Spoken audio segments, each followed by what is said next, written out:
আসসালামু আলাইকুম রহমতুল্লাহি বরকাতু। প্রিয় দর্শকবাসী, আজকে আমি আপনাদের সামনে এক অনার্স পাস করা বেকার ছেলের গল্প শোনাবো। বেকার ছেলেটা একদিন চিড়িয়াখানায় চাকরি পেল। তাকে 4,000 টাকা বেতন দেওয়া হতো। সে সেখানে চাকরি করতো বাঘকে পাহারা দেওয়ার জন্য। হঠাৎ একদিন বাঘটা মারা গেল। তখন চিড়িয়াখানা কর্তৃপক্ষ বলল, আজকে তো আপনার চাকরি শেষ। বললো, কেন? আপনাকে তো বাঘ দেখাশোনার জন্য রাখলাম, কিন্তু বাঘ তো মারা গেছে, তো আপনাকে তো এখানে রেখে কোনো লাভ নেই।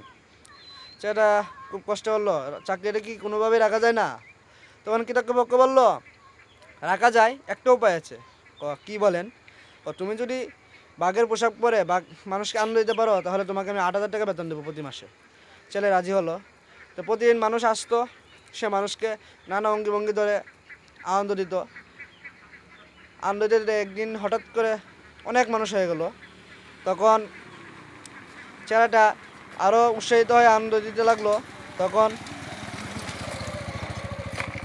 সামনে ছিল সিংহের কাছাটা। অঙ্গিভঙ্গি দেখাতে গিয়ে সিংহের কাছাটা দরজাটা খুলে গেল বা ভেঙে গেল।